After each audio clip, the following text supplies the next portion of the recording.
Bangladesh, Pakistan, Russia, Iran সহ বিশ্বের ৭৫ দেশের নাগরিকদের ভিসা দেয়া পুরোপুরি বন্ধ করে দিচ্ছে যুক্তরাষ্ট্র।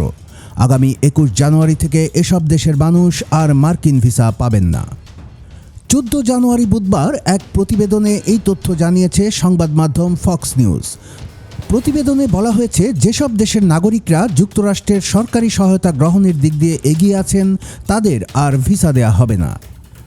ফক্স নিউজ জানিয়েছে, যুক্তরাষ্ট্রের পররাষ্ট্র মন্ত্রণালয় ৭৫টি দেশের কনসুলার অফিসে এই সংক্রান্ত নির্দেশনা পাঠিয়েছে। এতে বলা হয়েছে, মন্ত্রণালয় বর্তমান ভিসা দেওয়ার যাচাই বাছাই প্রক্রিয়া পুনর্নিরীক্ষণ করবে। এ সময়ে যেন এই ৭৫ দেশের নাগরিকদের ভিসা আবেদন প্রত্যাখ্যান করা হয়। সংবাদ মাধ্যমটি ৭৫ দেশের সবগুলোর নাম প্রকাশ করেনি, তবে এর মধ্যে Bangladesh, Pakistan, Afghanistan, Russia, Brazil, Iran, Iraq, মিশর, নাইজেরিয়া, থাইল্যান্ড ও ইয়েমেন রয়েছে। এর আগে গত বছরের নভেম্বরে একটি নির্দেশনা দিয়েছিল মার্কিন পররাষ্ট্র মন্ত্রণালয়। এতে নতুন যাচাই বাছাই নিয়মগুলো কঠোরভাবে পালনের জন্য বলা হয়েছিল।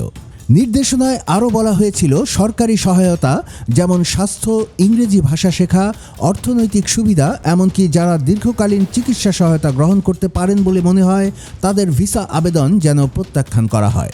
এমনকি বয়স্ক ও অতিরিক্ত ওজনের মানুষকেও ভিসা না দেওয়ার নির্দেশনা দেওয়া হয়। পররাষ্ট্র মন্ত্রণালয়ের মুখপাত্র টমি পিগট বলেছেন, পররাষ্ট্র মন্ত্রণালয় ভিসা দেওয়ার প্রক্রিয়াগুলো নতুন করে খতিয়ে দেখছে। তাই আপাতত ৭৫টি দেশের মানুষের যুক্তরাষ্ট্রে আসা বন্ধ রাখা হবে।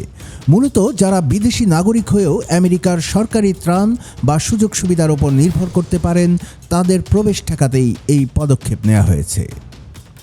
বিশেষজ্ঞরা বলছেন, এই সিদ্ধান্ত আন্তর্জাতিক ভ্রমণ, শিক্ষা ও ব্যবসায়িক বিনিময়ের উপর বড় প্রভাব ফেলবে।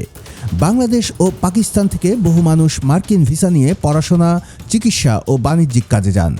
এখন তাদের যাত্রা স্থগিত হবে এবং আবেদনকারীদের নতুন নিয়ম অনুযায়ী যাচাই বাছাইয়ের মুখোমুখি হতে হবে। কুমিল্লার কাগজ, নিউজ ডেস্ক।